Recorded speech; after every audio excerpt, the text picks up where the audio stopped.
एक दो साल पहले मोदी जी भी आपके पास आए थे, उन्होंने भी आपसे मुलाकात मोदी की जी थी। ये इसीलिए क्या आए बात हुई वहाँ? थे। हमें दिल्ली में लोग बोलते थे कि आप ब्राह्मण होकर हिंदू फौज के साथ मुसलमान ब्रिगेडियर भेजा है। तो नेहरू जी बोले थे मैं उतनी देरी अब दराज में रखी है मेरी कांग्रेस की टोपी, जब तक मेरे को लोग पिंच करते रहे। तो जब नौशहरा का मेरे को मैसेज मिला है कि नौशहरा में हिंदुस्तान जिंदाबाद के नारे लग रहे हैं और झंडा चढ़ गया है, तो उस वक्त मैं दराज से टोपी निकाल कर रखी है। ये देखने में तो एक आम शख्स है, मेरी तरह, आपकी तरह, लेकिन ये अपने आप में एक वीर गाथा अपने कंधे पे लेके चलते हैं, क्योंकि ये वो दो वीर हैं जिन्हें कि बाल सैनिक का खिताब हासिल है। और उस वक्त के वो दो छोटे बच्चे आज मेरे दाहिने और बाइने तरफ बुजुर्ग की शक्ल में बैठे हैं, और ये वही दो बाल सैनिक है जिन्होंने 1947-48 में ब्रिगेडियर मोहम्मद उस्मान के साथ मिलकर नौशहरा की सरजमीन को दुश्मन की नजर से बचाया। मैं पाकिस्तान में 6 क्लास करके आया हूँ 47 में, ठीक। और वहाँ यहाँ आने के बाद 29 जनवरी 1947 को ये लोग रजौरी को फतेह करके नौशहरा के लिए यहाँ ठालका में पहुँचे। कश्मीर से पहले अनाउंस करवाया था कि हम अभी नौशहरा के ऊपर दावा बोलने वाले हैं, और हमें इस चीज़ का पूरा यकीन है कि हम 2:30 बजे बकरीद की चाय जो है नौशहरा मस्जिद में पियेंगे।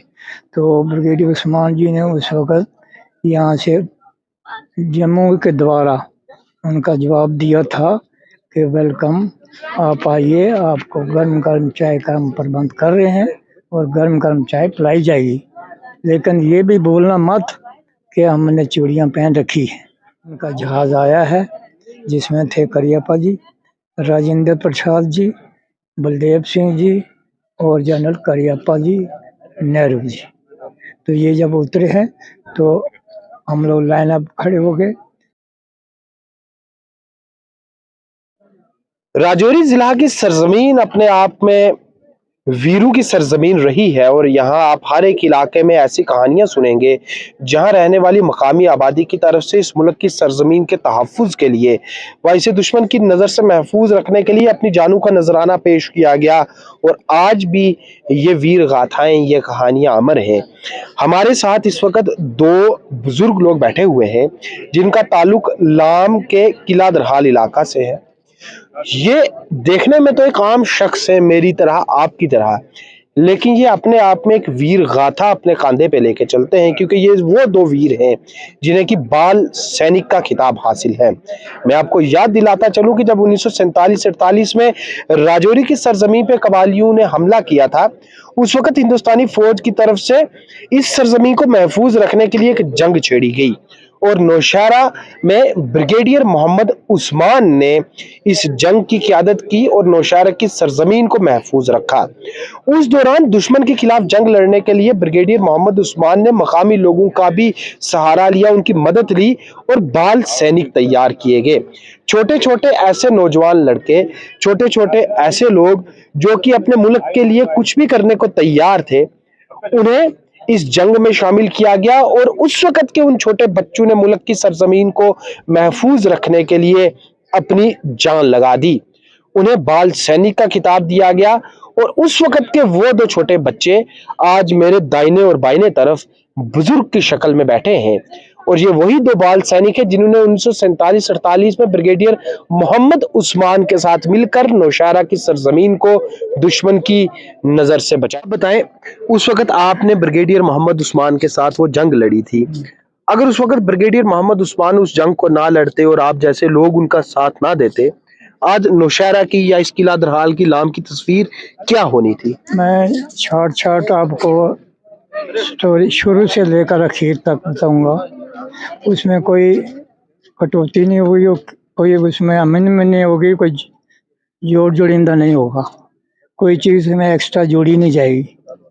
जो सही हिस्ट्री है उसके मुताबिक 27 सितंबर 1947 को ब्रिगेडियर उस्मान जी वहाँ नौशहरा हमारे स्कूल में आए।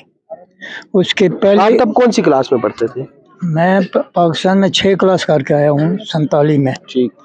और वहाँ यहाँ आने के बाद 29 जनवरी 1947 को ये लोग रजौरी को फतेह करके नौशहरा के लिए यहाँ ठालका में पहुँचे।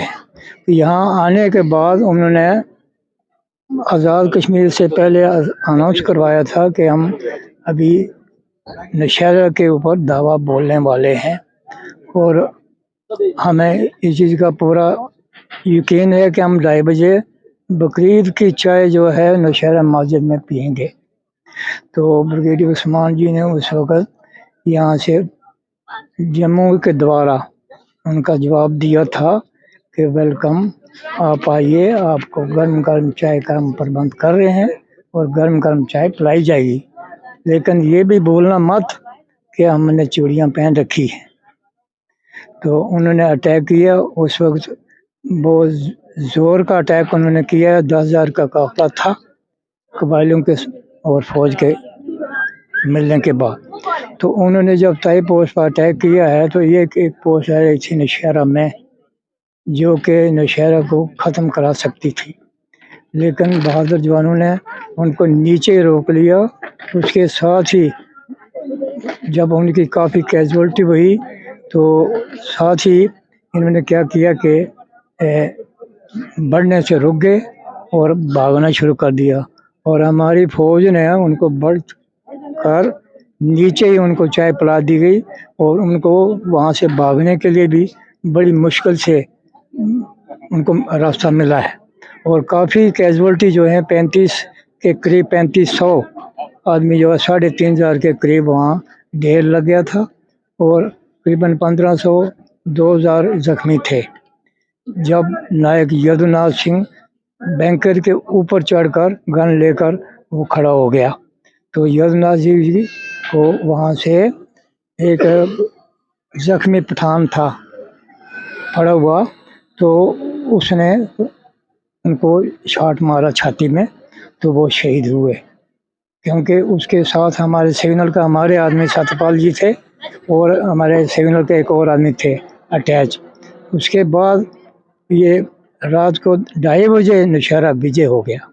विजय होने के बाद ये मैसेज जब दिल्ली में गई तो दिल्ली पंडित जी ने फिर जनरल कुलवंत सिंह को लेटर लिखा और कुलवंत सिंह ने करियप्पा जी को भी बताया और करियप्पा जी ने बोला कि हमारी टीम जो आ रही है लाल बंगला सतवारी उस्मान को मुबारक देने के लिए, और उन्होंने बोला कि ब्रिगेडियर उस्मान आपके साथ जिन्होंने आपकी निगाह में अच्छा काम किया है उनको साथ लेकर आपने लाल बंगला सतवारी 9:30 बजे पहुंचना है।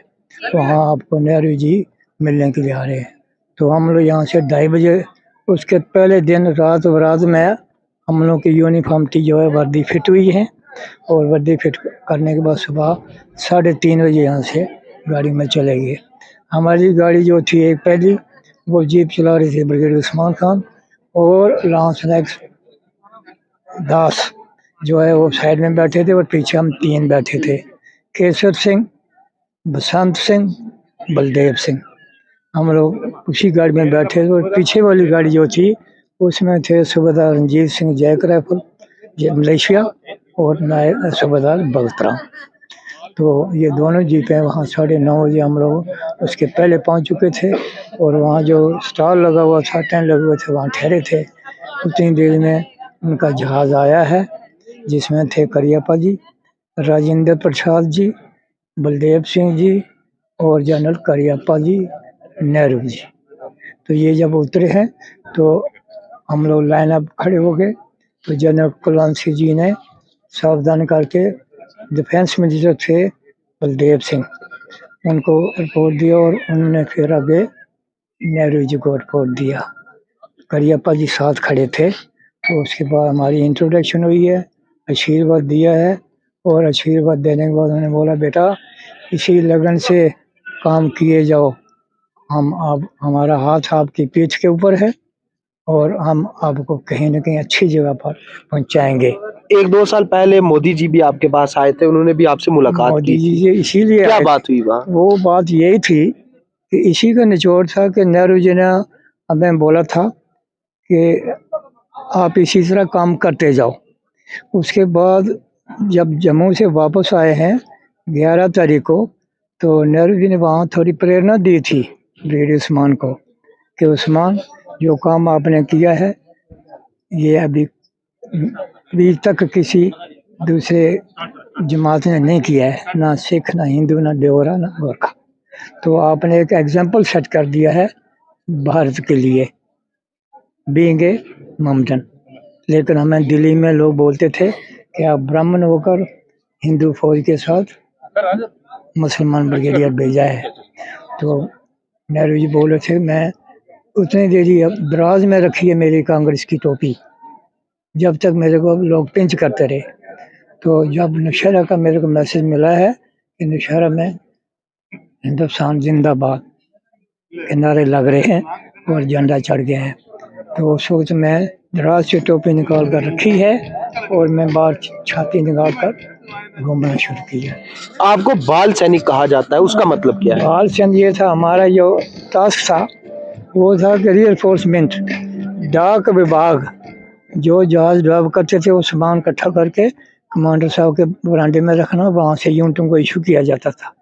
जैसे इक्विपमेंट है और उसके बाद राशन है या जो सामान वहाँ से आता था, तो वो हम वहाँ फिर डाक का भी काम हम करते थे, यहाँ से जम्मू तक, जम्मू से यहाँ तक, फिर यूनिटों में फिर जितनी स्पेशल डाक होती थी लड़ाई की वो हम यूनिटों को पहुँचाते थे। हमारा जो टास्क था डाक विभाग व ज़रूरी जो ये होता था ऑफिशियल, ये हम पहुँचाते थे।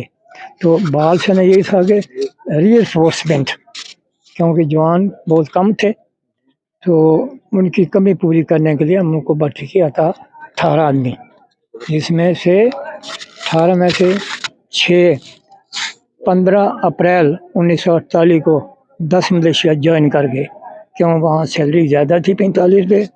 हम उसी 17 रुपये के ऊपर डटे रहे लास्ट तक। जैसे नेहरू जी ने बोला था कि हमारा हाथ आपके पीठ के ऊपर है, तो आप भाग नहीं जाना, इसके बाद आपको रेगुलराइजेशन कराएंगे, रेगुलर होने के बाद जब आप कसम उठा लेंगे उसके बाद आपको रेगुलर जवानों के मुताबिक अवार्ड मिलेगा, जिसके लिए भी मोदी जी साहब आए थे। उन्हें बोला था, उन्होंने क्या बोला था, तो मैंने उनसे यही जवाब दिया था कि जनाब, उन्होंने बोला था आप जब कसम उठा लेंगे तिरंगे के नीचे, उसके बाद आपको इनके मुताबिक ही अवार्ड दिया जाएगा। ये चीज़ थी। जंगड़ 14 तारीख को जंगड़ के लिए एडवांस हुआ नौशहरा से। हम लोग 5 आदमी जो है उनके साथ है एडवांस में। एडवांस जो है कम्युनिकेशन प्रोवाइड करना, मेल, हर एक चीज़। तो 6 आदमी जो है रियल में रह गए नौशहरा में। तो जंगड़ में 14 से लेकर 18 को कैप्चर हुआ है, 4 दिन लग गए जंगड़ आने के लिए। जंगड़ 18 दिन को कैप्चर हुआ है। उसके बाद जंगड़ में हम लोग 2-3 महीने रहे हैं, फरवरी, मार्च, अप्रैल, मई, जून। तो ये 4-5 महीने रहने में हमारे ऊपर बहुत प्रेशर रहा ब्रिगेडियर उस्मान के ऊपर, क्यों कि वो बोलते थे अगर ये 4 दिन में 23 किलोमीटर यहाँ पहुँच गया है जंगड़ में, तो ये मीरपुर में बहुत जल्दी पहुँचेगा। इसलिए उन्होंने इनके ऊपर प्रेशर बढ़ा दिया था। रोज़ाना फायर का रश होता था। तो फायर होते होते लास्ट में क्या हुआ, हम लोग करियप्पा साहब आए थे 5 मार्च 1948 में जंगड़ में। तो करियप्पा यहाँ कुछ ब्रीफिंग करके गए, तो बाद में इन्होंने जो प्रेशर रखा था जंगड़ के ऊपर, वो आरटी का जो ओपी था मेजर खान साहब, उसने 2-3 दफ़ा जंगड़ की लोकेशन के लिए अपने आप को शिफ्ट किया, और जहाँ पहले नॉर्थ साइड में था वहाँ से उसका टारगेट नहीं उसको मिला, क्योंकि उसको पीछे से हुक्म था कि उस्मान खान को उसका डेड बॉडी नहीं तो उसका नेक लेकर आना है। क्यों, वो इंडियन आर्मी के साथ गया है, काफरों के साथ। उनका वर्डिंग था, क्योंकि हम सेट में सुनते थे, इसको बोलते थे वाले साइड में कि काफर है तो इन्होंने बोला था I will let you know later on. तो बाद में ये प्रेशर के बीच में जुलाई 4 को ये तंग होकर बाइल सेट के ऊपर आ रहे थे। हम जहाँ इन्होंने इनके ऊपर शेल गिरा है। वहाँ से सिर्फ 45 से 50 मीटर के ऊपर हमारा बैंकर था और हम फॉलो कर रहे थे कि हमारे एक्सचेंज के थ्रू ही ये वहाँ से आ रहे थे कि हमारे आपके पास वहाँ से जम्मू सतवारी एयरफील्ड से मैंने कांटेक्ट करना है, एयरफील्ड से हमने हेल्प लेनी है। तो वो आ रहे थे, उतनी देर में साउथ साइड से शेलिंग आए हैं 2, जो कि एक वहाँ से थोड़ा आगे गिरा है, एक वहीं जहाँ अभी मेमोरियल बना हुआ है उस पहाड़ के ऊपर गिरा है। और पहाड़ के करीबन 7-10 मीटर के अंदर थे ये कमांडर साहब जा रहे थे, तो उसके बाद वो शेल जो है इनके ऊपर गिरा है। गिरने के बाद इनके जो टुकड़े हो गए और हम लोग बैंकर की विंडो से देख रहे थे कि वो तो गिर गए हैं, बाकी 3-4 आदमी उनके आगे पड़े हैं। तो उसमें थे मेजर HS बैंस BM और एक साहब कैप्टन राम सिंह सिग्नल के, और उनके साथ थे G3I कैप्टन सक्सेना। तो ये बैंकर का जो हमारा ऑपरेटर था यहाँ D2 जो इसका जम्मू के साथ मिलाप था सतवारी साहब, वो था नायक बाबूलाल। तो नायक बाबूलाल भी सेट भी उड़ गई, बैंकर भी डैमेज हो गया और ये 3-4 आदमी ढेर लग गए। आपका नाम? बसंत सिंह। बसंत सिंह जी, आप बता दें उस वक्त क्या हुआ था, आप कैसे फौज में आए, बाल सैनिक कैसे बने और किस तरह की जंग उस वक्त लड़ी गई थी? उस वक्त हम छोटे छोटे बच्चे थे, तो इधर कोई फौज वगैरह नहीं थी कोई भी। तो दुश्मन का हमला हो गया इस एरिया में, और जिस वक्त हिंदुस्तान की फौज आकर पहुंची है तो उनको भी रास्ते का पता नहीं है, कहाँ जाना है, कैसे जाना है, कहाँ दुश्मन है, कैसे है। हम छोटे छोटे बच्चे ही थे, मगर हमको प्रेरणा हुई और हमको हमारा दिल कहता कि हम लड़ाई लड़ेंगे और अपने देश को बचाएंगे। तो हम लोग इकट्ठे होकर बच्चे तो फौज के साथ कंधे से कंधा मिलाकर हम आगे दुश्मन के साथ लड़ाई के लिए आगे बढ़े। और ब्रिगेडियर उस्मान खान ने जब देखा हम लोगों को तो बोलने लगे ये बच्चा लोग बहुत मदद कर रहे हैं, इनको साथ ले लो और हर लड़ाई लड़ेंगे और हम इनको साथ ही रखेंगे। और जिस वक्त नौशहरा में हमला किया दुश्मन ने और हम लोग साथ होकर मिलकर फौज के साथ बड़ी लड़ाई लड़ी है और जंगल की तरफ मूव किया है। और जंगल में दुश्मन बहुत ही आ गया और दुश्मन ने अपनी फौज पर हमला शुरू कर दिया। हम लोगों ने साथ होकर तो हमने मोर्चाबंदी की है और फौज के साथ रास्ता दिखाया है, उनको हर एरिया में जाकर देखा और दिखाया और पहाड़ियों में जाकर तो मोर्चे खोद कर तो हम लड़ाई लड़ने लगे और दुश्मन को बहुत भारी नुकसान किया। तो हम लोगों को ब्रिगेडियर उस्मान खान ने बोला ये बच्चे बहुत होशियार हैं, हमारे साथ मदद कर रहे हैं और लड़ाई लड़ रहे हैं। तो फिर जंगल की तरफ मूव किया, जंगल को भी फतेह किया, जंगल की पहाड़ियों को आगे हमने मीर किया और हम दुश्मन को पीछे भगा दिया। हमारे साथ और बच्चे थे जो हमसे सेना की मदद कर रहे थे और बहुत मदद की और मोर्चाबंदी की और लड़ाई लड़ी। और ब्रिगेडियर उस्मान खान ने बोला ये बच्चे बहुत होशियार हैं, इनको साथ ही रखेंगे, लड़ाई लड़ेंगे। तो उस वक़्त जम्मू में अपना पंडित जवाहरलाल नेहरू जी आए हैं। तो ब्रिगेडियर साहब ने बोला इन बच्चों को उनके साथ मिलाना है पंडित जवाहरलाल नेहरू की से। तो हम लोगों को लेकर तो जम्मू में गए हैं। तो जम्मू में जाकर उनके साथ पंडित जवाहरलाल नेहरू के साथ मिलाया, उन्होंने हम लोगों को शाबाश दी और बच्चे बहुत काम करते हैं, उन्होंने घड़ियाँ वगैरह भी हमको इनाम दी थी, तो बहुत शाबाश दी थी। तो हम लोग फौज के साथ आगे गाइडिंग करते रहे हैं और बहुत मदद की है फौज की। ये हमारे साथ वो दो शख्स थे जो अब बुजुर्ग हो चुके हैं, लेकिन जब ये छोटे बच्चे हुआ करते थे, जिन्होंने बताया कि ये छोटे छोटे जमातों में थे, स्कूल में पढ़ते थे, उस वक्त इन्हें मौका मिला हिंदुस्तान की सरजमीन का तहफ़्फ़ुज़ करने के लिए, और जिन्हें शेर नौशहरा ब्रिगेडियर मोहम्मद उस्मान के नाम से जाना जाता है, जिन्होंने दुश्मन की नज़र से नौशहरा की सरजमीन को महफूज रखा। ये दो वो बाल सैनिक हैं जो अब तो बुजुर्ग हैं, लेकिन उस वक्त इन्होंने अपने बचपन में ब्रिगेडियर मोहम्मद उस्मान व हिंदुस्तानी फौज के साथ खड़े होकर नौशहरा की सरजमीन को महफूज रखा था। और ये दोनों हिंदुस्तान की हुब्बुल वतनी की वो मिसाल है जो कि असल मानू में हमें बताती है कि मुल्क के साथ प्यार, मुल्क के साथ मोहब्बत और इस सरजमीन के साथ मोहब्बत, मादरे वतन के साथ मोहब्बत कैसे की जाती है। क्योंकि हम तो वो लोग हैं जो 15 अगस्त और 26 जनवरी के दिन झंडा चढ़ाकर या दो नेशनल पेट्रियाटिक सॉन्ग सुन के या गा के अपने आप को बहुत बड़े पेट्रियाटिक समझते हैं, लेकिन असल में पेट्रियाटिज्म और इस मुल्क के साथ प्यार ऐसे लोगों ने निभाया जिन्होंने कि अपने बचपन को, अपनी जवानी को और अपनी पूरी जिंदगी को इस मुल्क की सरजमीन के लिए कुर्बान किया।